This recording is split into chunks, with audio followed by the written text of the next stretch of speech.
Ano ho ba ang ibig sabihin ng artificial river damming, Doctor?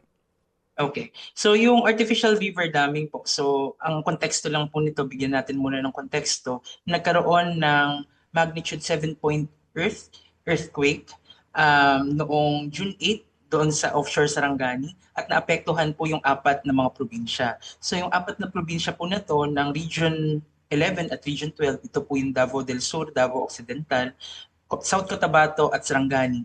Ito po yung mga hardest hit provinces. So nagkaroon po ng mga tinatawag na earthquake-induced landslides. So ito yung mga landslide na na-trigger during the major ground shaking. So nung nagkakaroon po ng malakas na paglindol, may mga parts po ng mga mountainous regions po natin na nagkaroon ng tinatawag na mga earthquake-induced landslides. So dun po sa mga lugar na may mountain slopes and meron kang river channel, mga ilog, yung mga landslide debris from the earthquake-induced landslides ay tumabon doon sa mga ilog. At nag-create siya ng tinatawag na artificial dam. So yung artificial dam po na yan, blinap niya yung daluyan ng ilog at dahil nagkakaroon po ng mga unti-unting pag-uulan, mga thunderstorm and rain showers, umaakyat po ng paunti-unti yung level ng artificial dam na yan. So yun po yung nangyayari. So ano po ang risk ng artificial river damming po na ito?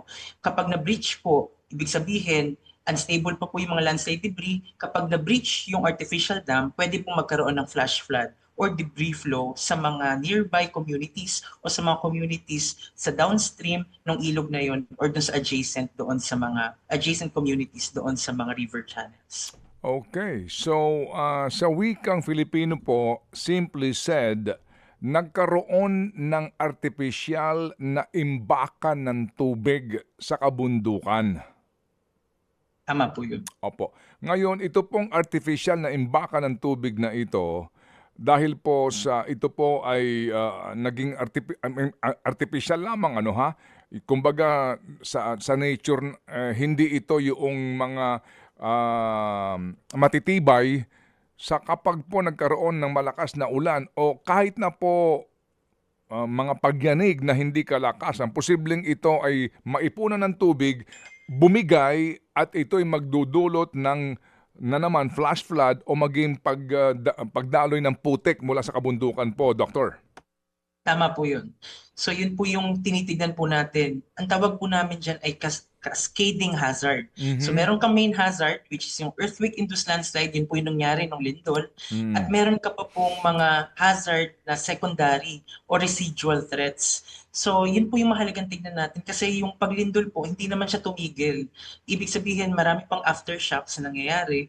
So yung mga aftershocks po, mga minsan magnitude 5, ibig sabihin malalakas po na aftershocks ito na pwede pang mag-trigger ng mas malalaking disaster kapag hindi po natin napag-aralan ng mahigit.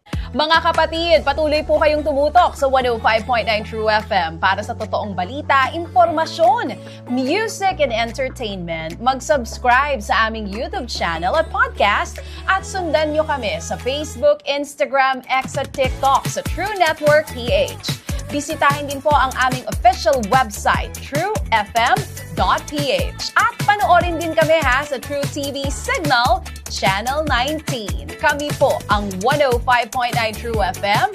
Laging true sa'yo, kapatid.